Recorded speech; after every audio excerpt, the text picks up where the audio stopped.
السلام علیکم ورحمۃ اللہ وبرکاتہ۔ الحمد للہ رب العالمین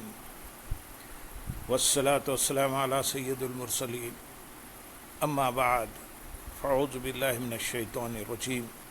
بسم اللہ الرحمن الرحیم۔ برادران عزیز و معزز خواتین، آج کی اس نشست میں سورۃ الشعراء کا تعارف بیان ہوگا، پھر آیت نمبر 1 سے آیت نمبر 3 تک تمام آیات کا ترجمہ و تفسیر پیش کرنے کی سعادت حاصل کی جائے گی۔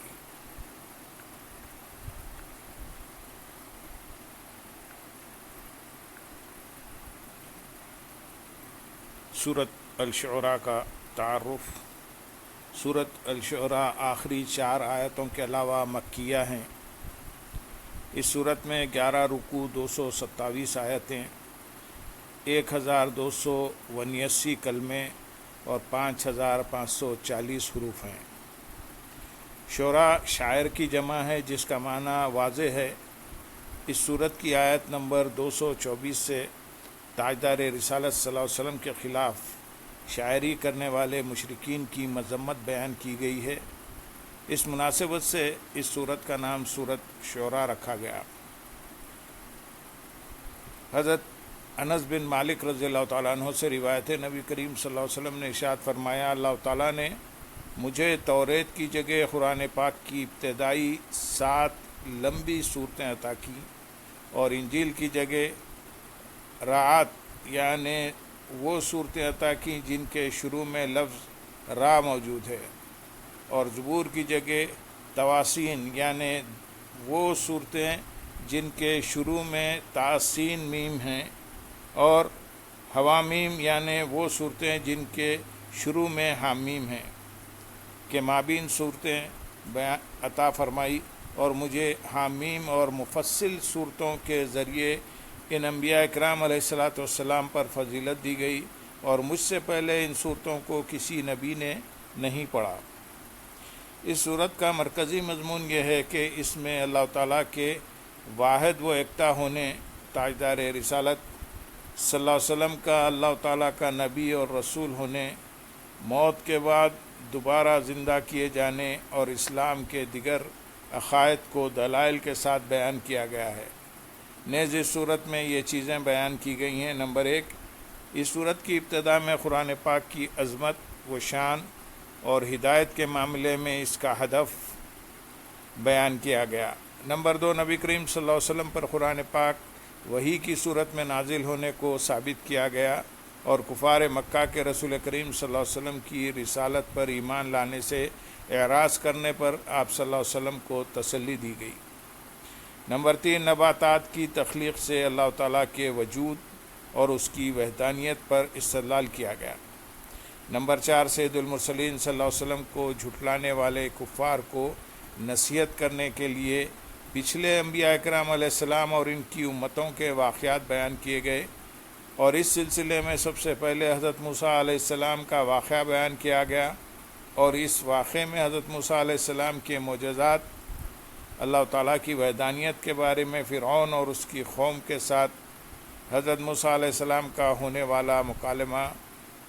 روشن نشانیوں کے ساتھ حضرت موسیٰ علیہ السلام کی تائید و مدد کیے جانے اور جادوگروں کے ایمان لانے کو ذکر کیا گیا۔ اس کے بعد حضرت ابراہیم علیہ السلام کا واقعہ بیان کیا گیا، جس میں انہوں نے اپنے عرفی باپ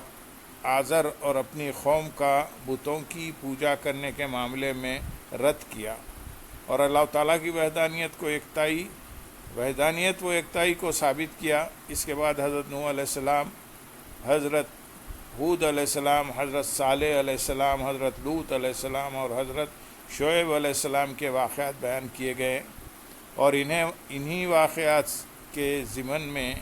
رسولوں کو جھٹلانے والوں کا عبرتناک انجام بیان کیا گیا۔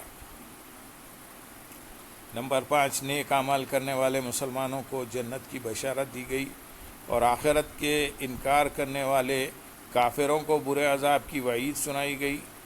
نمبر 6، اس بات کو ثابت کیا گیا کہ قرآن مجید شیطانوں کا کلام نہیں بلکہ اللہ تعالیٰ کا کلام اور اس کی وحی ہے، اور نبی کریم صلی اللہ علیہ وسلم کو نبی کریم صلی اللہ علیہ وسلم کوئی شاعر یا کاہن نہیں بلکہ اللہ تعالیٰ کے عظیم رسول ہیں جو اس کے احکام اپنے خاندان والوں اور پوری امت تک پہنچاتے ہیں۔ سورہ شعراء کی اپنے سے ماقبل سورۃ فرقان کے ساتھ ایک مناسبت یہ ہے کہ سورۃ فرقان کی ابتدا قرآن پاک کی تعظیم سے ہوئی اور سورہ شعراء کی ابتدا بھی قرآن پاک کی تعظیم سے ہوئی۔ دوسری مناسبت یہ ہے کہ سورہ فرقان میں جس ترتیب سے انبیاء اکرام علیہ السلام کے واقعات اجمالی طور پر بیان کیے گئے، اسی ترتیب سے سورہ شعراء میں ان کے واقعات تفصیل سے بیان کیے گئے ہیں۔ اور تیسری مناسبت یہ ہے کہ سورہ فرقان کے آخر میں کفار کی مذمت اور مسلمانوں کی مدح بیان ہوئی، اور سورۃ شعراء کے آخر میں بھی کفار کی مذمت اور مسلمانوں کی مدح بیان ہوئی۔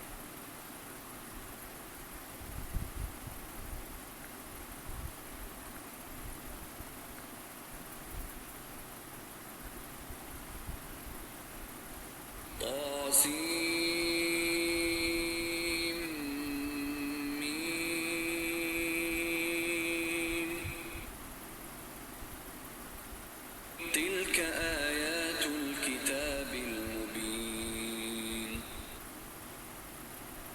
لعلك باخع نفسك ألا يكونوا مؤمنين۔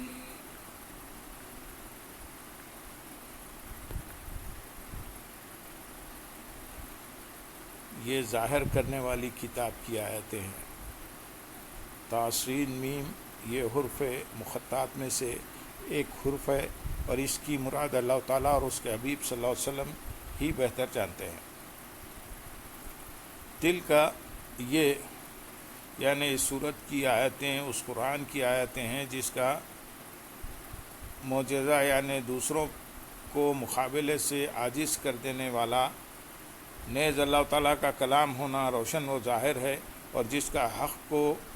باطل سے ممتاز کرنے والا ہونا واضح ہے۔ اگر اس کی یہ شان نہ ہوتی تو لوگ اس کی مثل لانے پر ضرور قادر ہو جاتے اور اس کا مقابلہ کرنے سے عاجز نہ رہتے۔ آیت نمبر 3 میں ارشاد ہے، اے حبیب کہیں آپ اپنی جان کو ختم نہ کر دو، کہیں آپ اپنی جان کو ختم نہ کر دو اس غم میں کہ یہ لوگ ایمان نہیں لاتے۔ تاجدار رسالت صلی اللہ علیہ وسلم کو اس بات کی شدید خواہش تھی کہ اہل مکہ ایمان لے آئے، لیکن جب وہ ایمان نہ لائے اور کفار مکہ نے حضور پرنور صلی اللہ علیہ وسلم کو جھٹلایا تو آپ صلی اللہ علیہ وسلم کو ان کی ایمان سے محرومی کی وجہ سے قلبی طور پر بہت دکھ ہوا۔ اس پر اللہ تعالیٰ نے یہ آیت کریمہ نازل فرمائی اور اپنے حبیب صلی اللہ علیہ وسلم کو تسلی دیتے ہوئے رحمت و کرم کے انداز میں خطاب فرمایا کہ اے حبیب صلی اللہ علیہ وسلم، وہ قرآن مجید حق کو بیان کرنے میں انتہا کو پہنچا ہوا ہے، اور کفار مکہ میں سے جو لوگ اللہ تعالیٰ کے علم میں ایمان سے محروم ہیں وہ قرآن کریم کی آیات سن کر بھی ایمان نہیں لائیں گے، اس لیے آپ ان کے ایمان قبول نہ کرنے پر اتنا غم نہ کریں کہ آپ کی جان ہی چلی جائے۔ اس آیت میں حضور اقدس صلی اللہ علیہ وسلم سے انتہائی محبوبیت کے اظہار کے ساتھ